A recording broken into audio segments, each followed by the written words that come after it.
Chris was a fierce warrior, but he could turn that off. He was a gentle giant. Chris, Kyle, and I were at SEAL Team 3 together. He was just a regular, good old boy and would give you the shirt off his back. Just a normal guy that did an extremely important job and did it well. He had his platoon mates that stood beside him, and I know what they thought of him. Highly respected, looked up to him, big brother. But I knew him as being just a good man. He loved his wife, he loved his family, he loved his country. He had a soft side to him. He didn't let a lot of people see it. Not only did he save all of us and the Army guys and the Marines and Fallujah, and you know, when he came back, he just kept on helping. And he didn't do that out of some kind of sense of moral purpose or anything like that. He just did it because that's who he was.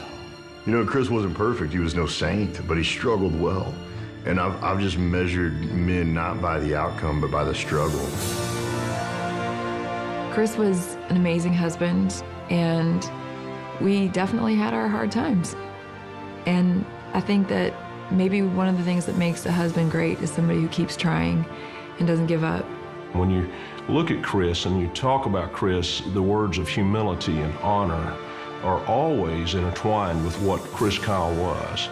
And I think all those qualities of being a great father, a great husband, a great SEAL, they all just were interwoven in the fabric of Chris Kyle.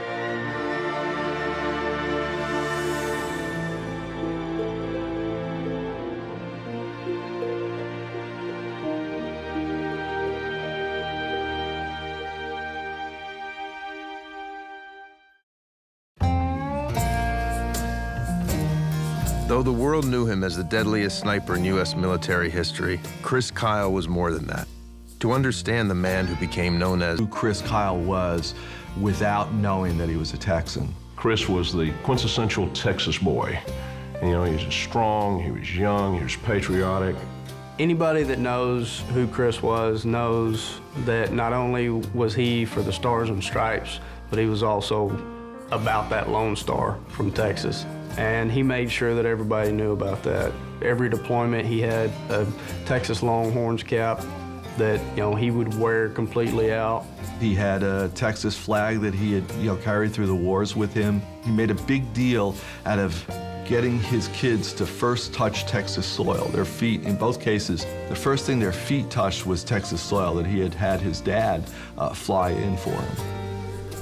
nurtured by that Texas soil himself. Young Chris Kyle was more at home outdoors than cooped up in a classroom. Chris and his family moved quite a bit when they were young, but one of the real constants was Texas. They also spent a lot of time outdoors. So Chris, as well as his brother Jeff, they were very, very close to nature, loved that open space. We spent a lot of time out, out away from the cities. We raised cattle growing up, cattle and horses, so we were always out in the wilderness, going around causing trouble in the neighborhood, just being typical Texas boys. The moral compass that would guide Chris all his life was set during his Texas childhood. He had this idealistic way of looking at the world that came from a really wholesome upbringing. His parents happily married, and they lived a good, clean life and brought their kids to church and kept things simple in a small community. There was also a definition of kind of black and white, right and wrong. He had a really, really well-developed sense of fairness. If he saw an unfair situation, no matter on what level it was, he wanted to correct it. Like a lot of Texas boys, Chris learned how to handle a gun at an early age. When Chris was younger, he was a pretty good shot. He's always had a natural ability at shooting, but classifying Chris as a natural-born marksman, I don't know that I'd say that, and I don't know that he would ever say that as well. I'll have to brag that, I could definitely outshoot him as a kid. He was literally a sniper from the time he was a child. They lived in the country, and he would climb on the roof with a BB gun and then invite friends over, and, they'd have their BB wars. As a teenager, Chris's aspirations reflected the simple Texas boy he was. Chris had two dreams. He wanted to be a cowboy, and he wanted to be in the military. There's a photograph of Chris taken when he was maybe 3 or 4, and he's in cowboy regalia. You can just tell from that one photo that this kid is very, very into cowboys, very into the West. So it's kind of natural, I think, that when he got to high school, around high school age, he started doing rodeo. Chris was pretty natural in the rodeos, and I think that came from how we were raised. The horses that we had, we broke ourselves, so he just fell right in there when it came to riding saddle bronc and bareback. And he made a name for himself pretty young, starting out. And he became very good at it. He won a large number of belts. He probably could have graduated to really kind of to the higher echelons had he not had a really bad accident. Chris got injured on a bareback horse. He was bucked off a bareback horse, shattered his wrist in several places. The horse fell over on top of Chris and crushed him, and he was actually life-flighted out. That accident right there pretty much ended him being a bareback rider, and I guess it kind of pushed him more towards to seek out the military and that end of it more so. Chris Kyle's choice to become a Navy SEAL reflected the character of a man whose life was dedicated to excellence. The reason that he wanted to become a SEAL instead of something else was he heard from the Navy recruiter, of course, that SEALs were the most elite, the best. They were these myths, you know, the men with green faces, the guys that emerged from the water, emerged from the sky, and Chris was all about, you know, wanting to be the best, be the elite. It wasn't about money, it wasn't about ego, it was about, if I enjoy this and I want to do it, then I want to be the best. Even when he was a cowboy, it wasn't about money, it wasn't about notoriety. If he was training horses, he wanted to be the best at it. Same thing being a father, being a husband, you know, he was dedicated to doing it the best he could do. But before he could become a SEAL, Chris had to endure the toughest military training in the world, basic underwater demolition SEAL training, known as BUDS in Coronado, California. Chris would always talk to me about how hard BUDS was. You know, his words were it was a 7-day-a-week kick in the nuts. And there was days that he wanted to ring that bell. That bell was calling his name all the time. Part of what got him through BUDS was he remembered the people that said, "You'll never make it." And he didn't want to be on a ship. You know, and that was, if you didn't make it through BUDS, you were in the Navy, you were going to be on a ship. And for him, he didn't like the sea, he didn't like the ocean that much. He wasn't going to quit. He wouldn't quit anything, no matter what it was. I was at his graduation from BUDS. He was on cloud nine to know that he accomplished something that very few do. One of my memories about his graduation at BUDS was he actually asked me to fix his ribbons, you know, and I joke with him all the time. You know, the Marines were always about, you know, looking good in uniform, being proper and everything, and then here's this guy fixing to graduate from BUDS and just looked terrible in his uniform. So I had to fix his ribbons. You know, we had a good laugh about that. You know, the family was there. You know, I wouldn't have missed it for anything. That was an honor for me to see him and all the other guys graduate that day.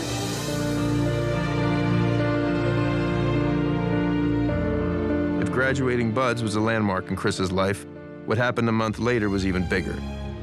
At a downtown San Diego bar called Maloney's, he met a young brunette. For Chris, it was love at first sight. For the brunette, not so much. I not only had reservations about dating somebody in the military, but I was adamant that I would not marry somebody who was a Navy SEAL, and in fact told that to Chris the night I met him. And when he was about to walk away, I sort of panicked because he already had me hooked. And I said, no, I said I wouldn't marry one. I didn't say I wouldn't date one. Taya Studebaker's preconceptions about Navy SEALs didn't match the man she saw in front of her.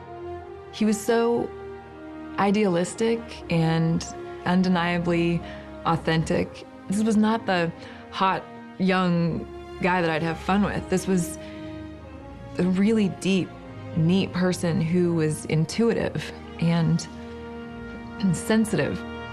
The pace of Chris and Taya's courtship was quickened by an unexpected event that would change the course of their lives as well as American history. Knowing Chris would soon be called to war, Taya proposed. It was not too long after 9/11, we were on the phone and I said, I have a crazy idea. I think we should get married. And he said, I don't want to live a day in my life without you. That was it. It was that simple. We got married the day before St. Patrick's Day on a boat in the middle of the afternoon and had a 2-day honeymoon, and he was back to work. My favorite photo from our wedding is one where we're just nose to nose and the flag happened to be flying in the background. To me, I look back at that sometimes and it's bittersweet. It encompasses everything. It encompasses the fun and the light in our eyes, obviously in love, and then it's got the flag, which ended up being such a pivotal thing in our life.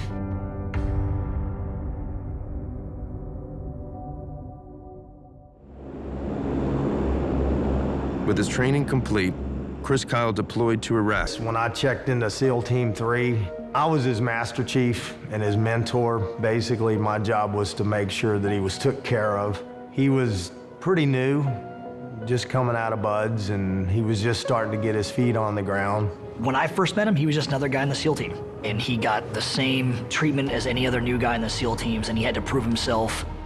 It quickly became evident that snipers would be of particular value in the conflict. The initial push to Baghdad was pretty much, it wasn't that big a deal. It happened fast, and then it was like, okay, what do we do now? Then the enemy started getting organized and blowing everything up. The IEDs were coming on, and there was a pretty significant mission to go out and find these bad guys, and that mission definitely included snipers. Distinguished himself as a sniper almost immediately.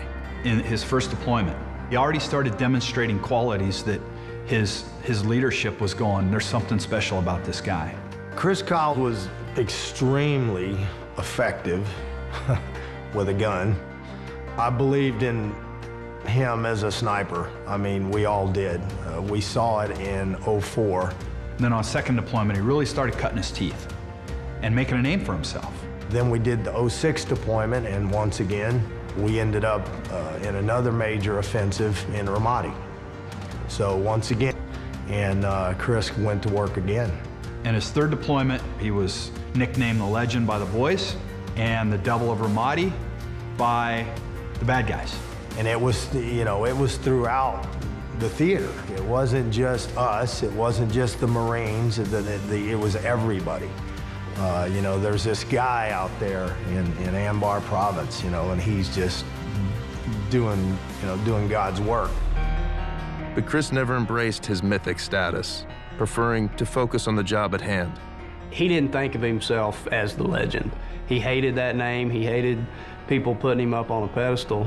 He always says that he's not the best sniper out there. He was just given more opportunities. Chris was the most prolific sniper in American military history. But if you ask Chris would always say, A, I'm really not that great a shot, and B, I was just lucky. Now, there's actually a bit of truth. Snipers were used in a way that they hadn't been used before, really. Snipers in the Iraq War were being used to cut down on collateral casualties. We did not want to kill civilians. Now, if you look at World War II, when the Allies went to Normandy and then went across France, when we came upon German troops, often that meant blowing up the building that they were in, whether there were civilians there or not. We've decided that that's not the way that we want to fight war anymore. So rather than leveling a village or You can teach anybody to shoot straight. You can't teach patience, man. He could lay on that gun for hours and hours and hours, where most guys get scope eye after 10 or 15 minutes. That guy laid on roofs that were so hot that the tar would melt into his uniform. You'd have to tell him to get off glass. He'd stay there on it. I mean, just days to get that shot. Like a star athlete who still shows up first at the gym and is last to leave, Chris Kyle continued to hone his skills at every opportunity. I think what made Chris so successful behind the gun was everything that led up to laying down behind the gun to actually take the shot. What people don't see is Chris Kyle in 2006 on the range, working his gun, dialing it in, taking a shot, figuring out what's wrong, cleaning it, leaving it dirty, whatever it was. And he did that with all aspects of his arsenal.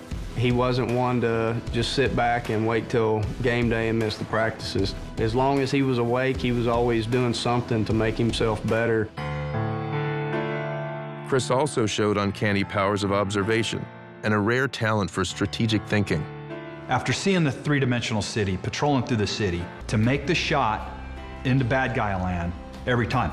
The most effective snipers, man, like Chris, are the guys who literally can drop you at 1,000 yards. The calculations, wind drift, I mean, you're talking about the spin of the earth comes into play on those long shots. You're running all the numbers in your head, and then you're dealing with the environmentals, and then you're dealing with this joker, and then you're dealing with the overall fact that you're about to kill somebody. He could have fired through 3 buildings to get that shot. Chris is a master at that. But for all his mastery, Chris Kyle's warrior spirit was anchored in his unshakable commitment to his fellow soldiers, the men on the ground under his protection. He felt a tremendous responsibility that people would die if he wasn't doing his job well, and because he was born a protector. Chris just felt like that was his job, and the really brave guys were the ones that are on the street kicking the doors in. He's saving our lives, man. That's his job. That's what he does, and he does it well. And in order to protect us, he has to kill somebody else, the enemy, the combatants.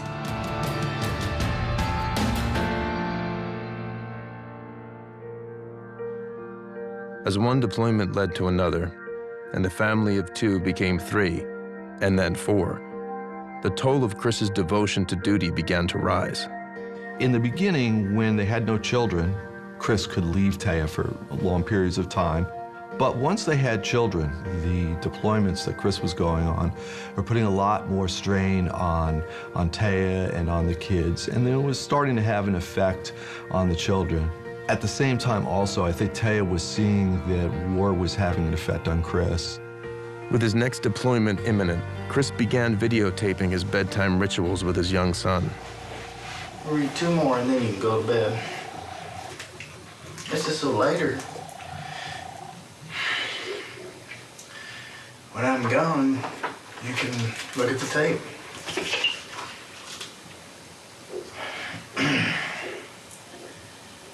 On September 3rd, 2004, the news spread far and wide. Did you hear? The creature said, a baby boy arrived. There were some moments where he would look at our children and feel that he hoped they never lost that innocence that they had, because he knew he had.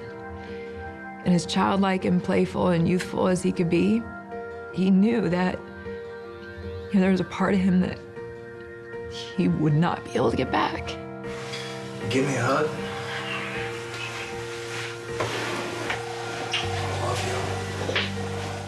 On his 4th deployment, Chris was struck by enemy fire in the back and the head. Though his body armor protected him from serious injury, the man who returned home to Texas was battered and shaken. I saw the destruction when I said, you've got to take a break. And as much as it was for me and the kids, I believe that it was for him as well, because the human body can only take that amount of intensity and trauma for so long. Taya sat down with him and said, listen, I still love you. We have the same values. I'm always going to be your wife. I'm always going to raise your children. But if you re-enlist again, I have to go to an environment where I have more support, where the kids are going to have a strong male figure. And what she was saying, in a long, long discussion, was that she was going to move back close to her parents. Faced with this difficult choice, Chris hung up his sealed trident and retired from the Navy. For Chris to leave the teams, I think was probably the hardest thing he ever did in his life. It was a very difficult decision for him.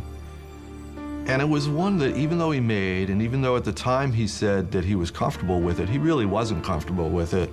And there was still a long period of, months of readjustment. I thought when Chris got out of the military that we were going to have this amazing family life, just like we had when he had breaks from the military, and we laughed and the world was good. But what I didn't realize is when guys get out of the military, the civilian world is so different in so many ways that they do go through a process of, I don't know if it's grief or if it's mourning or if it's just change, but it is sort of traumatic. Like so many returning veterans, Chris Kyle found himself lost without the sense of purpose he'd felt in the military. For a while, he wasn't the same person because he felt like he had let his team down. He had let his brothers down. He was probably drinking too much, and he just wasn't happy. When he got back, he was depressed and trying to figure out his way. He told me, he said, I woke up and I realized I got to pull my bootstraps up and I got to get my discipline about me and I got to press on with life. For Chris, pressing on with life meant finding a way to serve again, this time on the home front. He started helping other veterans who had come home from the war with severe injuries. Whether he was overseas or at home, he wanted to do everything he could to protect the guys, and I think when he got out, he saw that need, that he still had service to do. Chris started informally helping some people that were taking some veterans on a hunting retreat, and it kind of became a regular thing with him. It was a way for him to He started realizing that he could serve other veterans, regardless of where they served, regardless of how they served or when they served. If he could reach a hand out to those that are struggling, that was how he got back and figured out that, hey, servantship and serving others was the way to get back to normalcy. I saw him come from that guy that was struggling with what is my path to realizing that this mission was as equally as vital as any mission he'd ever been on. Having faced his demons and come out on the other side, Chris Kyle entered what would be the last year of his life a changed man. He'd just gotten back to the man inside of the warrior. Our love was seasoned by all the trauma and all the crap that we went through.